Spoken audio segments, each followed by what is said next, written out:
Bom, meu nome é Ana Jéssica, nós vamos falar um pouco sobre a demonstração do Teorema de Green. Vamos citar alguns exemplos e, iniciando aqui, vamos falar um pouco sobre quem foi George Green. Ele nasceu na Inglaterra no ano de 1793 e se tornou um importante matemático e físico da sua época. Ele era autodidata e foi responsável não apenas pelo Teorema de Green, que facilitou a demonstração de funções, mas ele foi responsável também por outras obras relativas ao magnetismo e teorias relacionadas à eletricidade. A mais importante obra que foi publicada do Green foi um ensaio sobre a aplicação da análise matemática às teorias da eletricidade e do magnetismo. O George Green não teve a oportunidade de se dedicar inteiramente às suas pesquisas, por questões familiares, de tradição e costume. Naquela época, era costumeiro de se trabalhar nos negócios da família, então isso aconteceu com Green, o que impediu ele de frequentar o meio acadêmico. Apesar dele ser autodidata, esse ambiente acadêmico traria assim, um destaque muito maior se ele tivesse tido a oportunidade de se envolver mais nesse meio. E aí o Green, ele ficou durante 2 anos frequentando uma escola muito importante na sua cidade, e mas porém ficou somente só durante esses 2 anos e retornou para, para a sua família, para continuar com os trabalhos familiares, tomando conta dos negócios da família. E por isso, por não ter sido ao longo da sua vida inserido totalmente no meio acadêmico da época, ele não teve um reconhecimento que deveria da sua genialidade, e nem ele próprio tinha noção da importância dos seus trabalhos naquela época. E tanto que os trabalhos de Green foram realmente reconhecidos alguns anos após a morte dele. E ele faleceu em 1841, faleceu bem jovem. E aí a gente vai dar prosseguimento aqui, explicando um pouco mais sobre o tema e fazendo a demonstração com alguns exemplos. Boa noite, eu sou a Dejane Messias, sou aluna do 4º período de Engenharia Mecânica na PUC Minas e vou apresentar sobre o Teorema de Green, o que é a definição dele e o que ele visa resolver. O Teorema de Green é um dos 4 principais teoremas aplicados no cálculo de multivariável, que é quando nós temos funções cujas entradas de dados se relacionam com mais de uma variável. Por exemplo, variável x, y e z. Quando a gente trata, no caso do Teorema de Green, de áreas bidimensionais. A estrutura do Teorema de Green é composta de um campo vetorial F, bidimensional, composto em x e y no caso, R, que é uma região no plano x e y, e C, que é a fronteira dessa região, orientada no sentido anti-horário. Em resumo, os requisitos, então, para que seja aplicado o Teorema de Green é que a estrutura analisada seja uma curva simples e plana, fechada e contínua, integrada no sentido anti-horário, para que assim o teorema seja capaz de relacionar uma integral de linha com uma integral dupla sobre a região delimitada pela curva. Agora eu vou passar para o próximo. O Teorema de Green afirma que a integral dupla do rotacional de f em R é igual à integral de linha de f em torno da fronteira de R. Assim, nós podemos pensar no lado esquerdo da equação como sendo a somatória de todas as pequenas porções de rotação que compõem os pontos dentro da região R, e no lado direito com a medida da rotação total do fluido ao redor da fronteira C de R. Lembrando que, como podemos ver nessa imagem, a curva C ela é simples e plana, fechada e contínua, sendo orientada positivamente no sentido anti-horário. Assim, a região delimitada por C pode ser chamada de D, e o C é dado pela função vetorial R de T é tal que A menor ou igual a T menor ou igual a B, e D estará sempre à esquerda de R de T, sendo percorrido por C. Boa noite, pessoal, ou boa tarde, não sei a qual momento vão estar ouvindo esse áudio, essa voz. Meu nome é Caio, fiquei responsável aqui para a parte da apresentação do trabalho, fiquei responsável pelos exemplos da demonstração do Teorema de Green, onde que o teorema relaciona a integral de linha com a integral dupla, que por sua vez a gente, não sei se alguns ainda recordam, que vimos em cálculo 2. Aqui, como podemos observar aqui nessa figura, onde a fronteira desse conjunto D tem uma orientação positiva, e o teorema em que pede que C seja uma curva plana, simples, fechada, contínua por partes e orientada positivamente. Aqui, como podemos ver, seja D a região delimitada por C. Então, temos aqui que P e Q tiveram derivada parciais de primeira ordem contínua, que contém um D. Então, temos a seguinte equação, como mostra aqui. Podemos escrever também as equações paramétricas de C, como a gente pode observar aqui também nessas equações. E também comparamos a expressão com a equação seguinte aqui. E veremos que o teorema de Green resulta na soma das equações, como aqui podemos ver. Logo abaixo aqui a gente temos alguns exemplos, como em que C é a curva triangular delimitada pelos segmentos da reta, como a gente pode observar aqui, que 0, 0, 1, 0, 1, 0, 0 e 1, 0 e 1 e 0, 0. E temos temos o seguinte resultado utilizando o teorema. Aqui temos outro exemplo em que C é o círculo. Resolvendo pelo teorema de Green, temos o seguinte resultado. E temos também a área de uma região, que P e Q são tais que, como mostra aqui a primeira equação. Exemplo de função P e Q que satisfaz a equação 1, temos o seguinte aqui. Como pode observar, temos aqui os exemplos. Assim, a área D pode ser obtida por uma das equações. Temos o próximo exemplo aqui, que é o exemplo da elipse, né? Nesse exemplo, determinamos a área delimitada. Usando a fórmula, concluímos que a área da elipse é A igual a B π. Temos aqui um outro exemplo, em que C é a fronteira da região D, contida no semiplano superior entre os círculos.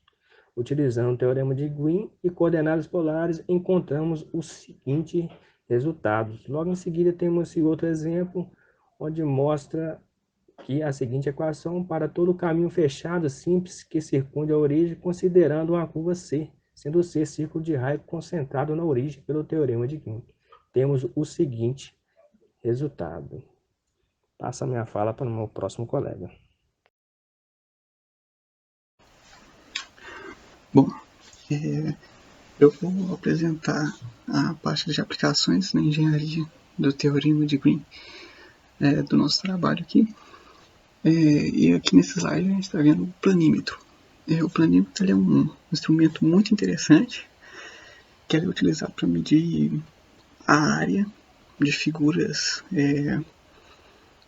vamos dizer assim, mais complicadas, que tem uma forma não muito usual.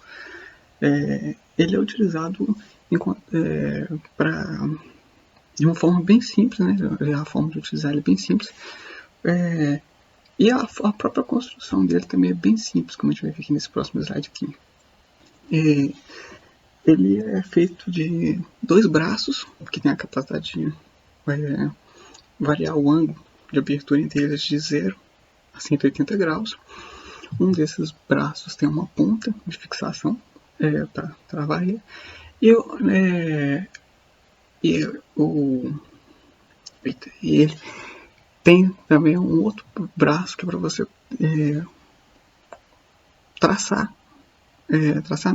seguir o contorno da figura. E quando você segue o contorno da figura, uma rodinha que está ali nesse braço, ela vai girando enquanto você vai fazendo o contorno da figura. E ali, nessa rodinha, tem um contador de voltas, que conta quantas voltas a rodinha teve enquanto você estava contornando a figura. Aqui nesse próximo slide aqui a gente tem a dedução para o funcionamento do... A partir de agora vai ter dedução, né, do funcionamento do planímetro. Aqui o autor aqui desse trabalho aqui utilizou dois círculos, um na origem, quer dizer, um círculo na origem, e o outro no ponto AB, para determinar aqui essas funções. Dá para notar aqui, né, pelas equações, que ele está relacionando o ponto AB e XY também ao ponto 0. No próximo slide aqui, ele começa a derivar a função e ela começa a tomar uma cara mais parecida com o que a gente está acostumado aqui do teorema de Green. E aqui, quando está no final, que a gente já notou muito bem a semelhança, né? Aqui é uma coisa até interessante, que aquela expressão toda ali, ele descobre que a constante que multiplica a área só depende do comprimento dos braços do planímetro. Aí aqui no próximo slide, ele vai obter a equação, né, o cálculo para obter a área cercada por si. Aí aqui, nessa primeira parte aqui, ele está mostrando que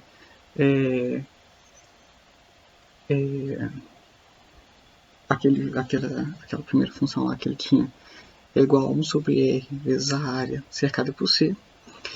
E ele vai mostrar que para conseguir alcançar, né, a área, ele vai precisar saber do comprimento dos braços, do diâmetro da roda, do número de voltas dadas pela roda e só isso, né? É interessante.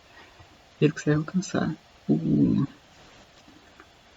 a área cercada por si, que no caso aqui vai ser uma constante vezes o diâmetro, isso mesmo, vezes o diâmetro dividido pelo R, que é o comprimento dos braços. Aqui nesse último slide aqui eu fiz só uma citação a esses dois, um livro aqui, um trabalho que eu também encontrei relacionados ao teorema de Green. Eu achei interessante aqui nesse livro que principalmente que ele disse ser voltado ao nosso nível de estudo, que é para graduandos ou principiantes na pós-graduação, que é a aplicação do teorema de Green na equação na equação de Navier-Stokes. Nesse caso aqui, ele está tratando de um duto, né, de um tubo com um líquido viscoso passando por dentro dele, e que é uma distribuição das forças aplicadas no fluido. E o cálculo dele é bem interessante. Eu não tive tempo de ler tudo, só dei uma corrida de olho, porque são muitas páginas, mas o legal também é que ele faz... ele também tem partes ensinando desde o início até o final do livro de uma forma mais tranquila, não é aquele trabalho que você pega e vai ter só aqueles cálculos muito complicados de entender. E o segundo aqui está em espanhol, mas com o Google Tradutor do Google Chrome fica fácil de entender. Ou melhor, fica fácil de ler. Esse daqui, ele ele está usando o teorema de Green para um problema elastodinâmico harmônico em um semi-espaço com amortecimento harmônico. Aqui ele está falando de uma partícula em cima de um semi-espaço elastodinâmico. É muito complicado para entender, mas eu vi que parece ter uma associação com resistência dos materiais devido ao uso de um programa de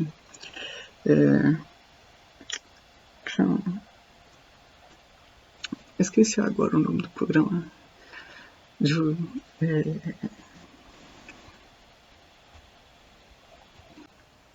lembrei que é um software imenso finito para fazer os cálculos, e na verdade até faz uma certa crítica, né, evolutiva, de que com esse trabalho dele ele teria como diminuir o custo computacional para alcançar os resultados que ele queria ali. E aí acaba a minha parte, eu vou passar para conforme exposto aí pela explicação acima, nós podemos observar que o artigo do Teorema de Green, ele estabelece uma relação de integral dupla com a região da integral de linha, região D no caso, integral de linha ao longo de sua fronteira, e a área de modo que pode ser obtida por uma equação. Dessa forma, o teorema está relacionado diretamente a uma integral de linha ao redor de uma curva fechada, como foi demonstrado através da figura, para melhorar o entendimento desse comportamento e ficando assim mais evidente a compreensão. Ele possui algumas outras equações desse teorema que podem ser descritas, e podemos observar também que as integrais de linhas em curvas percorridas em ambos sentidos, elas se cancelam, e a orientação positiva da mesma, o que significa que a região fica à esquerda ao percorrer uma curva C. Conclui-se que contamos com um livro para melhorar o entendimento desse artigo, que ele é complexo na parte de ter uma orientação de linha, mas ele é bem interessante a utilização do Teorema de Green. E foi bem interessante o estudo do artigo, porque todo mundo discutiu junto no grupo e teve uma boa compreensão.